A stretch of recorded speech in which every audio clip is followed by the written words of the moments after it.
obviously had a successful road trip to Rutgers and quick turnaround, headed out to Minneapolis today. Proud of the effort. It's Rutgers is a tough place to play and win.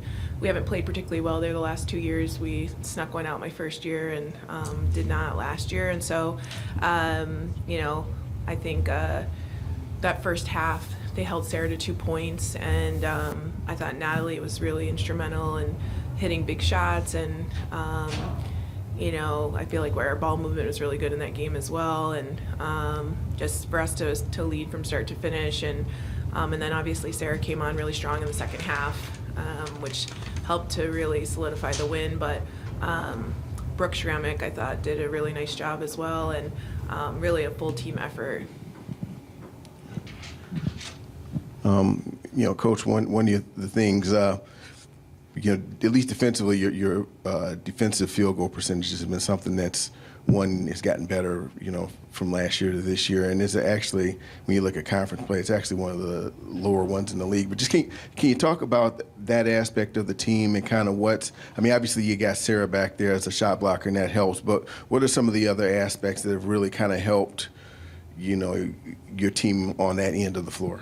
I think one thing, obviously for us, a great weapon is Sanaya Copeland. I think, she's taken on the challenge of playing either the leading scorer or kind of what we think is the key to most teams unless they're a post player.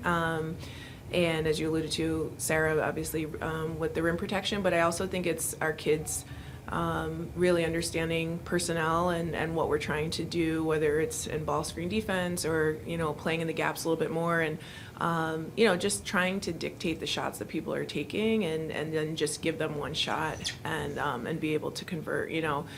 Second and third chance opportunities are killers for you. And so I think each game, they've really taken that to heart and understanding if you can get stops and then obviously get scores, you put yourself in a really great position to win. You mentioned Sanaya. She was held scoreless last week or against Rutgers, but still had 6 assists, and just being able to contribute in those other ways. Just how impressed you for her being able to kind of stay locked in, where scoring is kind of dried up a little bit for her at times.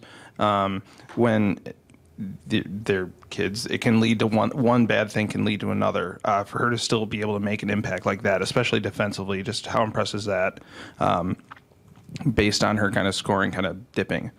Yeah, I think for Sanaya, and I want to highlight Natalie in that regard as well defensively, like both those players, I think we really rely on heavily on the perimeter. But for Sanaya, I think she's never been one who has really, her game isn't dictated on whether she scores or not.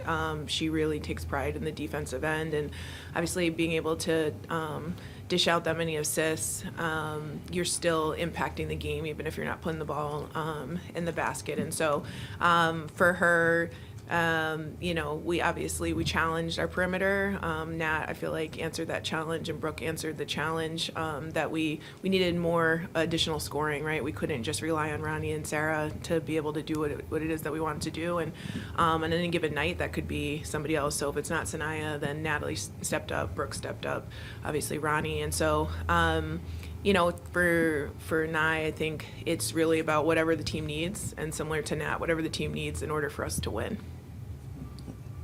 And I was going to say, along the lines of Natalie, I assume, even though it's not in the official stats, that would be good to add, though, will be charges. I know, right? Obviously she would lead the nation. But, she had one, I think, in the second half. And it just made me wonder, one, I don't know, if it's kind of an instinctual thing. I was trying to watch the play again, and it just kind of looked like she just instinctively felt, hey, this is the time to do that. But can you speak to her ability there and kind of what goes into, someone just kind of having a knack at making that kind of play happen? I think it goes back really to probably high school for her, and maybe even younger, but, just understanding, one, your willingness to sacrifice your body. That's what a charge is. You're going to put yourself kind of in the in between somebody in the basket, and that can change the momentum or the tide of the game. I think for Nat, she understands the positioning that's necessary for that, and anticipates kind of when people are coming and how she can do that. And she's like you said, a knack, but she's just she really I think she invites that.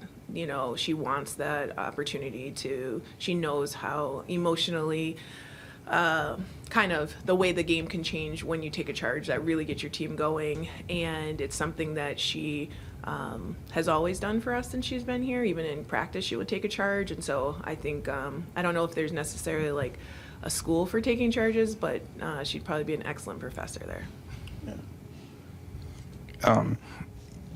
Obviously, one on the road, had gone 0 for 4 since beating Illinois in conference play, with 2 more big ones, obviously going up to Minnesota tomorrow. At this time of year, especially where the race for kind of those last couple buys in the Big Ten tournament are, to get one on the road with 2 other big ones coming up, how important is that momentum in your mind? I think it's huge. You kind of have your own destiny in your own hands, and so and you don't want to leave that to chance. And that's what we talked to the players about, right? Like, you take care of business tomorrow at Minnesota. That's one more step closer to solidifying one of those top spots. And there's a big difference between playing on day 1 and playing on day 2 in the tournament. And then also, depending on what the matchups are, that's really what it comes down to as well. And you don't want to be sitting there at the end hoping that other people are, like winning or losing, and how that's going to impact you. So it's really about, okay, keeping your eyes on the prize and understanding, okay, this is what we need to do in order to take care of business.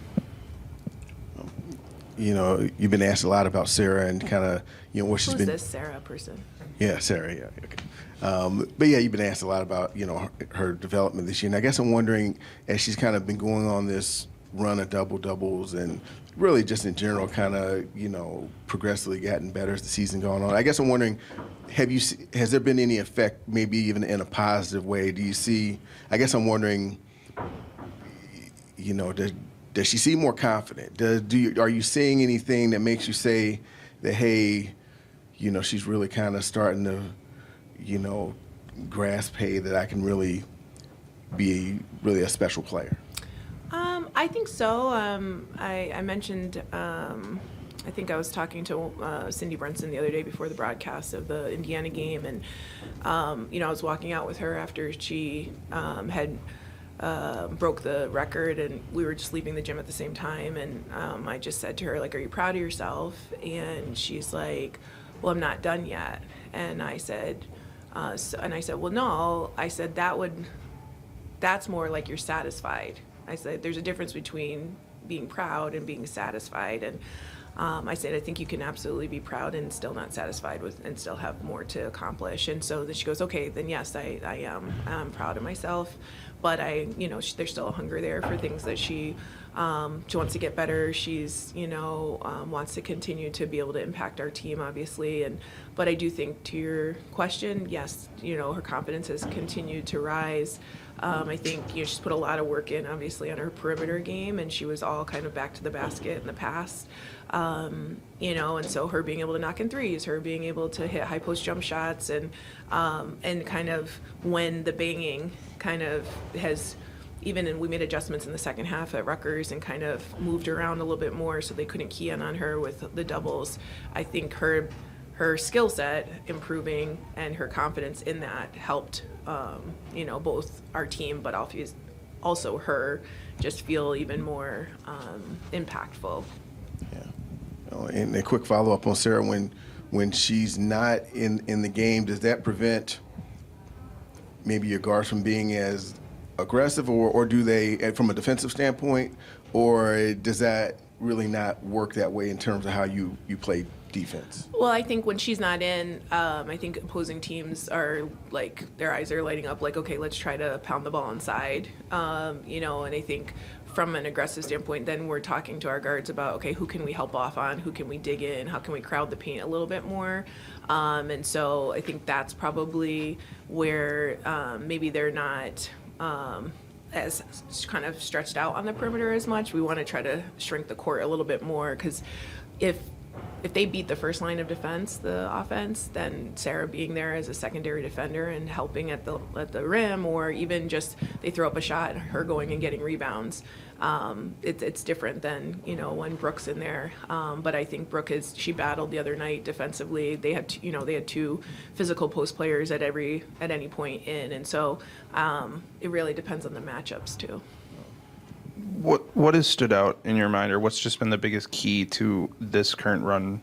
Like, it's 11 straight. Obviously, she's now broke that record. Just what has been just so important to this current stretch of consistency, where, again, these are kids. It can obviously dip from game to game, but it seems so locked in just from the get-go.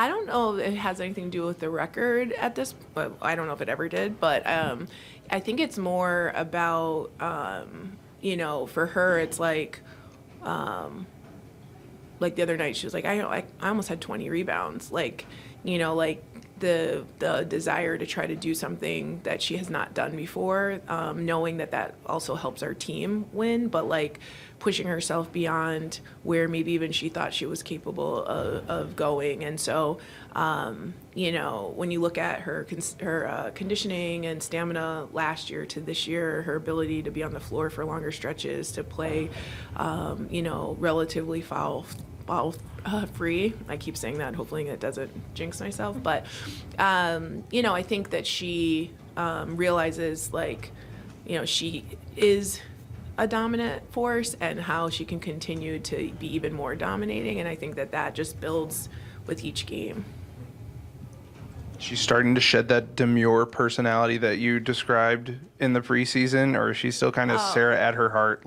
No, when she steps on the court, I don't know if there's an alter ego, but she's definitely she wants to dominate. And so yeah, I would not describe her as demure on the court. And I think that she's also, I think the more that you have that success and the more you kind of grow into that, I think it's for her probably just a maturity that probably comes with that. Oh, and you have one? Yeah, no, you got it. You're good. Oh. I just wanted to ask you about, Ronnie. She's obviously going back to Twin Cities, and, just of late, kind of what kind of stands out to you about her game, and just kind of what, at this juncture of the season, kind of what she's giving you? Yeah, I think, Ronnie, I've challenged her to, obviously run our team and be able to put other people in positions. I thought she had some great fast break passes the other night, and was allowing the game to come to her a little bit more. I think, in the Indiana game, that was a little bit frustrating for her. That probably wasn't one of her best games. But, going back home, it's always, it's the second time going back to Minnesota. Obviously played St. Thomas earlier this year. And I think for any time you get to go back and play in front of your, family and friends, it's a special opportunity. But, I just want Ronnie to continue to, run our team, knock in shots when she's open, but deliver the ball to other people and put them in positions to be successful. And then defensively, and her rebounding, she's been able to be pretty consistent with that throughout the season. And so we just need her to keep doing those things as well.